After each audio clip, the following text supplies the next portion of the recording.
Nigel Farage has today unveiled Reform's controversial plan to deport hundreds of thousands of legal migrants. We're going to give you all of the details and speak to Nigel Farage himself and that new Reform MP, once a Conservative, Danny Kruger. The impression many of your readers perhaps have got is that everyone that comes works. So therefore, what's the problem? It's when you learn that actually huge numbers that come don't work, are a massive burden on the welfare system, that you need to start rethinking things. And frankly, all we're doing is what a normal country would do. Normal countries don't say, come and work here for a little bit and bring the rest of your family, and we'll pay for them for the rest of our lives. So what we're talking about here is plain common sense. Tim, we're separated. You are standing against a brick wall. It looks like you're facing a firing squad. You're at the Lib Dem conference in Bournemouth. Just tell me where you are exactly. What's happening here? Fortunately, the Lib Dems, if they're certain about anything, as the rejection of violence, I'm not going to get shot. But I am in what I believe is a skating rink at the Bournemouth Conference Centre, which is where the media is based. There is a room put aside for broadcast, but it has no internet. So instead, I am literally sitting on the floor. We'll get on to Ed Davey in just a moment. Let's discuss this Reform press conference that I was obviously at. You weren't because you're on the south coast. Farage has unveiled new plans to force all migrants with indefinite leave to remain, that's ILR, to reapply for visas under stricter criteria, including a higher salary requirement and a better standard of English. He says this is going to happen within 100 days of a potential Reform government. He's also going to change the law to prevent foreign nationals from accessing the British welfare system and free NHS services. He claims it's going to save $234 billion over the lifetime of the average migrant, and he's based that on Centre for Policy Studies data, but that think tank, also known as the CPS, has disowned that figure. So as is ever the case, Tim, a bit of, the ideas are there, the rhetoric is there, but is it actually backed up by proper, thought-through figures? I think when this policy was announced, everyone's jaw hit the floor, in part because Farage has spent some time trying to distance himself from the language of deportations. You might recall that this is what he fell out with Rupert Lowe over, because they wanted to push very hard for deportations. Nigel was uncomfortable with that language. So when he announced that he was going to announce this policy, even though I guess something like this, I was nonetheless surprised. We all thought he would focus on the low-hanging fruit on illegal immigration, stopping or pushing the boat. He's going one step further. He not only wants to reduce migration to this country, he wants to reverse it. And in particular, he's looking at 3.8 million people who entered the country under Boris Johnson, or partly under Boris Johnson, what we call the Boris wave, in the aftermath of COVID. And the reason why he's going for that figure, because it's politically sexy, of course, to say, I'm going to kick people out of the country. But it is also a genuine problem that Britain faces, that several million people into this country, and within 5 years, they're entitled to apply for indefinite leave to remain. And at that point, they're on a path to citizenship, in which case any government would have to deal with what could be welfare and employment crisis in years ahead. And I think it's important to note that the Labour government is already consulting on increasing the 5-year threshold at which you can apply to 10 years. So this is a policy designed as red meat to get voters on board, but it's also about reform, trying to show that it knows what the problems are, it's ready to fix them. And actually, we keep saying, don't you just want to spend money? No, we want to save money. But whereas the others will save money, if you're British-born people, will save money by taking the from migrants. OK, so let's listen to how Nigel Farage justified this policy. We are not the world's food bank. It is not for us to provide welfare for people coming in from all over the world. The 800,000 people that will get indefinite leave to remain unless this policy is revoked tend to be young, tend to be low-skilled. They are going to be a huge burden on the state. And yes, of course, there's been debate in the newspapers this morning about those already here with indefinite leave to remain.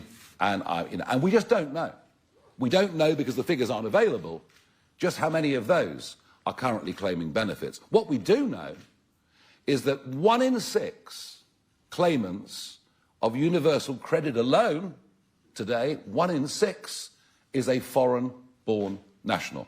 And as you say, Tim, he did seek to insist that this was all Boris Johnson's fault. Under a reform government, welfare will be for UK citizens only. It will not be for foreign-born nationals. Indeed, we'll become like most normal countries in the world.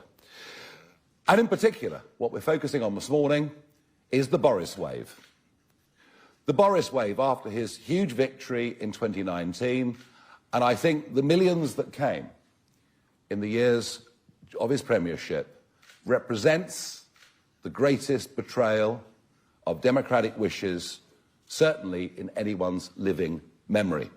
This is not what Brexit voters wanted, and it's certainly not what any Conservative voter wanted from 2010 onwards, where in election after election after election they were promised that net migration would come down to tens of thousands a year, and we learn it was up to, in the worst year, 1 million, although we haven't yet got the revisions.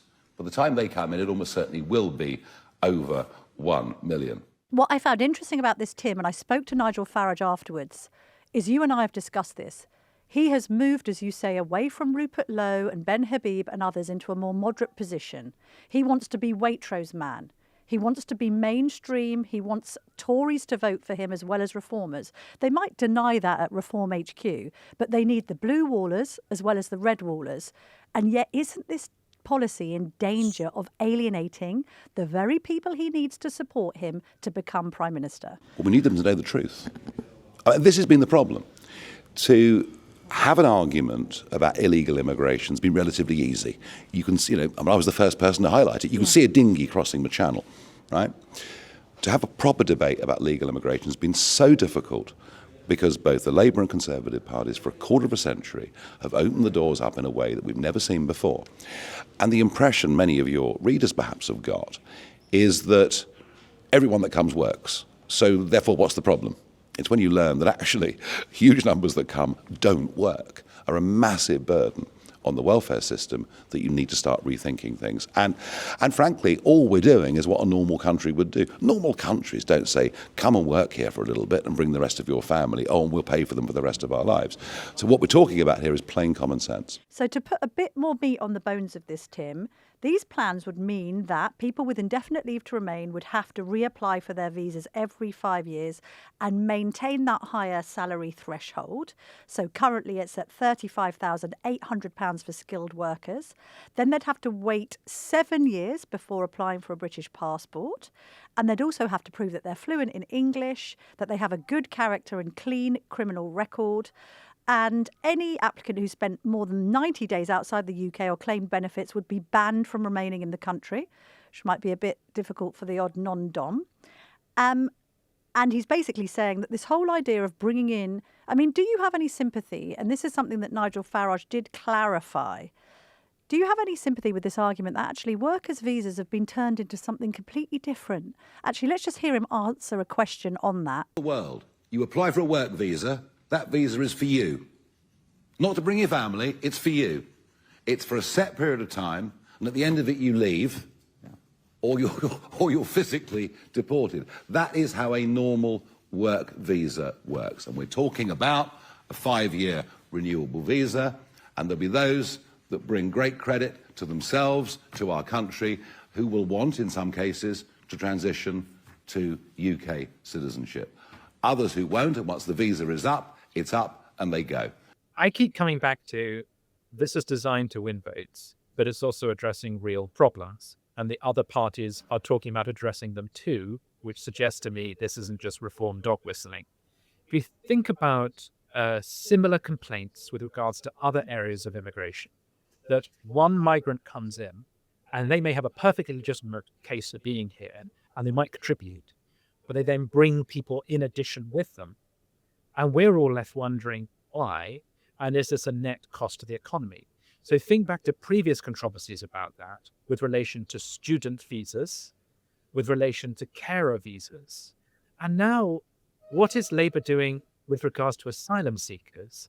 It is reducing their ability to bring family in, saying that if you want to bring family in, so if you're an asylum seeker, your application has been accepted, hitherto you could start to apply to bring family members in. Labour's saying, no, they must have an income of a certain level and they must be fluent in English, which, by the way, are rules that are copied across Europe. And that's for asylum seekers. And one might argue, as I would, that if you're someone fleeing persecution, of course you want your wife to join you. She very probably can't speak English, and she very probably doesn't have a high income. So what reform is really doing is what all the other parties are doing, which are tightening up the system so that individuals come in, yes, because we want them, but they don't come in with people who are a net cost to the exchequer. Now, the interesting debate around this is how much of a net cost are migrants? And the evidence seems to suggest a sliding scale depending upon individual migrants' income.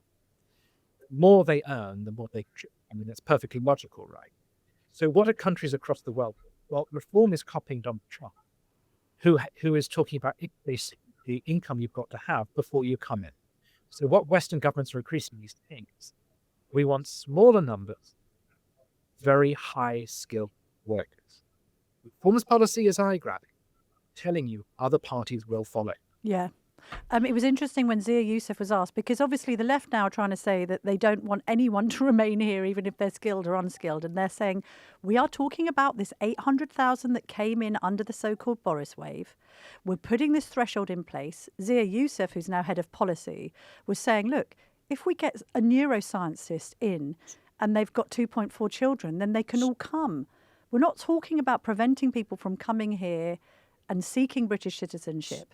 But a couple of just practical points. For instance, if one of my children wanted to go and study at an American university, under no circumstances would I expect them to be able to get me, my husband and my other 2 children in on the back of their student visa. Okay? Second of all, if you do apply somewhere for a work visa, it is right to suggest that that just applies to you. You know, you and I have to get a special kind of visa to go over to America. I've got an I visa now. I think it's for 5 years. Yeah, I can go and work in America for the next 5 years because I've got that visa. There's no way that all my family can come with me on the back of my one visa. I agree with you.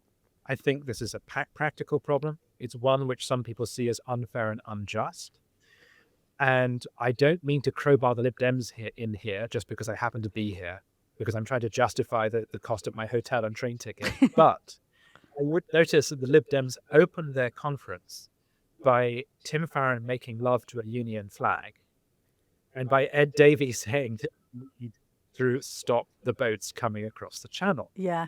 In other words, these issues of national identity, sovereignty, control of migration, reform might be at the cutting edge and using language that some people are uncomfortable with, like deportations, but it's where everyone's going because, as you've suggested, there are some obvious problems in the system. Yes. The other thing that was addressed heavily during this press conference was the issue of people being on benefits, not just migrants. And Nigel Farage made quite the claim in the press conference. Let's listen to that. What we are attempting to do today is to make people realise that large-scale migration into Britain, where 50% at least of those that come will never work and live off the British state, is actually making this country substantially poorer. But of course, the other question was, do British workers want to do the low-paid, low-skilled jobs that foreigners do? Second of all, why would they possibly be incentivised to do that if they make more money on benefits? And third of all, and this was the second question I put to Mr. Farage, you're putting a huge burden on businesses here because you're basically saying to businesses already cash-strapped, right, you train people up, you invest in British workers if they want to do it. And by the way, don't think that you can undercut on wages by getting foreigners in. Those days are over. Businesses will be saying, post-cost of living crisis, not least if they run care homes, and my dad used to run one, paid above living wage, still can attract British staff, that you're actually just putting an extra burden on businesses who are already really suffering. We've just proposed the biggest welfare cuts anybody's ever talked about in the history of this country. We're talking about £230 billion of potential savings to this country. I repeat the point. If businesses need, whatever sector it may be, take care homes for argument's sake, if businesses absolutely need people, they will get a special visa. But that visa means they come for a period of time and then they leave. It's as simple as that. We should never have allowed work visas to become an automatic right to living, settling and bringing your family. And your message to British workers who turn their noses up at low-paid jobs in care? I think there's no doubt the result of these policies would be that salaries would rise. OK. Nigel Farage, thank you very much indeed. Thank you. People often pick up on the paradox that reform is staffed, packed with Thatcherites, and yet it's pitching itself to the red wall. How do you explain that? Well, one answer is because they are against low-paid work. And their argument is that mass migration has helped to depress wages because there's this big surfeit of labour. So employers don't have to pay people more. They don't have to upskill their workers. And Boris Johnson sort of acknowledged that with the Boris Way. Part of the point of the Boris Way was that post-COVID there was this fear that there would be no fruit pickers, that many industries in this country would simply collapse. So therefore we had to let in a lot of people in order to keep the economy going. The reform says no, that model is unsustainable. In the short term, yes. In the long run, no, because it means you just keep relying upon wave after wave of foreign workers rather than investing in your own people. And that actually sustains low productivity because you're not upskilling and you're not investing in automation. And the last week, Donald Trump was here, signed a big tech deal with the government. That's about AI. But AI, automation, these things are going to transform our economy to the point where in the future, robots will be picking the fruit. And Britain needs to be developing an economy where the working class are getting well-paid, high-skilled jobs, rather than keep going back and forward to, well, if we don't bring in foreigners to do it, are you too lazy to do it? I think that debate will hopefully seem more old-fashioned in a few years' time.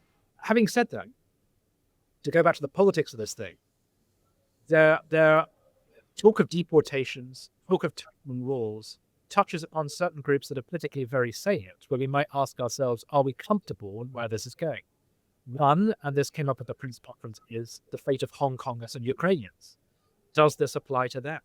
The answer is yes. Yes. I was very surprised.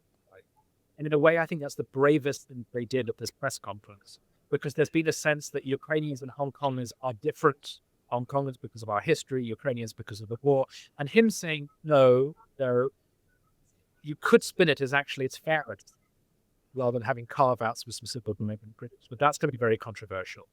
And then the other thing, the old question that's asked, which is a very good one, is what happens to people who've been here a very long time? Are you talking about pensioners are going to have to suddenly revisit their status? And that leaves me wondering, is all this very Christian? And I know that's something you picked up. And I asked the question because Farage is keen for there to be an element of Christian identity in this policy. But when it comes to immigration, Christians tend to be quite pro-immigration. And then there are questions around how does this affect people who've been here a very long time? Are we talking about even pensioners in this country who have to revisit their status? And if we're talking about that, are we talking about breaking up families?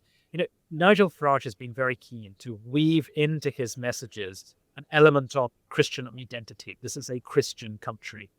Well, part of being Christian is being ignorant and stranger and wanting to support people and be kind and compassionate to people.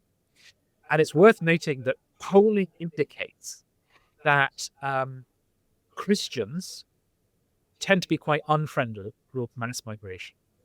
But Christians who regularly go to church are much friendlier to it.